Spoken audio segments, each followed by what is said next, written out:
বিসমিল্লাহির রহমানির রহিম। আসসালামু আলাইকুম ভিউয়ার্স, আশা করছি সবাই ভালো আছেন।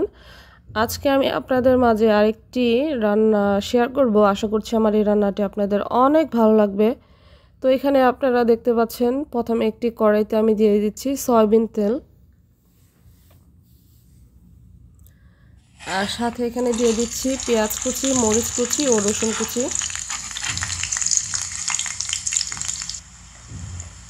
তো এগুলো আমি একটু কিছুক্ষণ ভেজে নেওয়ার পর এখানে হলুদের গুঁড়া দিয়ে দিলাম হাফ চামচ পরিমাণ, হাফ চামচ মরিচের গুঁড়া ও এখন দিয়ে দিচ্ছি হাফ চামচ ধনিয়ার গুঁড়া, আর দিয়ে দিচ্ছি স্বাদ অনুযায়ী লবণ।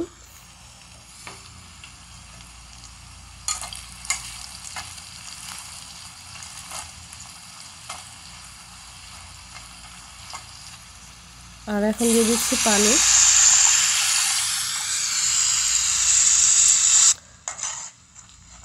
আর আজকে যে আমি মাছগুলো রান্না করব এগুলো হচ্ছে সামুদ্রিক কাঁকড়া মাছ। এই মাছটার ওজন প্রায় 2 কেজির উপরে ছিল। সামুদ্রিক মাছগুলো খেতে খুবই সুস্বাদু, আমার কাছে খেতে খুবই ভালো লাগে। আপনারা চাইলে এভাবে কাঁকড়া মাছ দিয়ে রান্না করে নিতে পারেন, একদম মুখে লেগে থাকার মতো একটি রান্না। আশা করছি বাড়ির সকলেই এইভাবে রান্না করলে আপনার প্রশংসা করবে এবং নেক্সট টাইম বলবে আবার রান্না করে খাওয়ানোর জন্য। তো মাছগুলো আমি কষিয়ে নিচ্ছি 2-3 মিনিটের মতো। তো কষানোর পর এখন এই মাছগুলো আমি একটি বাটিতে তুলে নিচ্ছি। আর এখন দিয়ে দিচ্ছি মূলা দিয়ে আজকে আমি এই কাঁকড়া মাছ রান্না করব।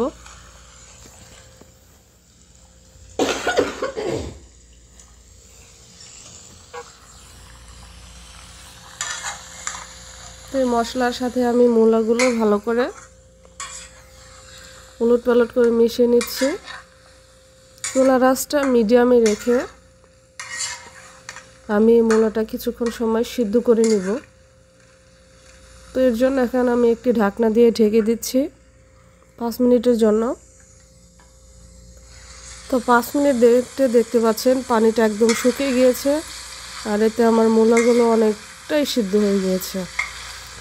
আর দেখতে পাচ্ছেন একদম তেলও বের হয়েছে।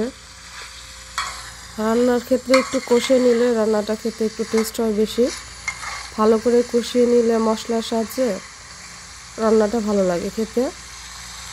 এখন আমি দিয়ে দিচ্ছি পানি।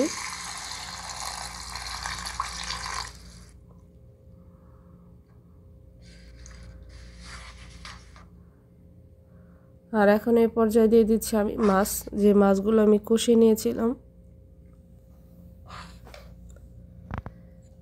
এক এক করে আমি মাছের টুকরোগুলো দিয়ে দিচ্ছি।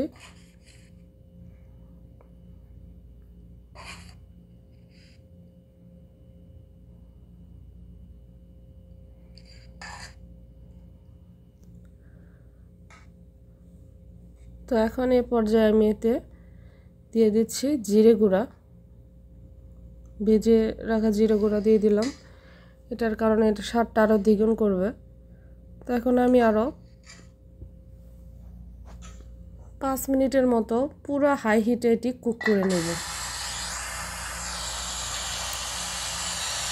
তো 5 মিনিট এটি আমি কুক করে নেওয়ার পর দেখতে পাচ্ছেন ঝোল অনেকটা শুকিয়ে গিয়েছে। আর এই পর্যায়ে আমি ধনিয়া পাতা কুচি দিয়ে দিলাম।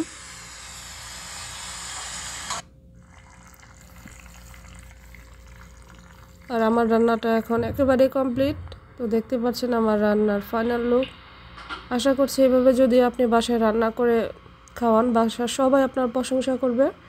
আর আমার রান্নাটি কেমন হলো অবশ্যই জানাবেন। আমার চ্যানেলটি সাবস্ক্রাইব করবেন, লাইক করবেন, শেয়ার করবেন।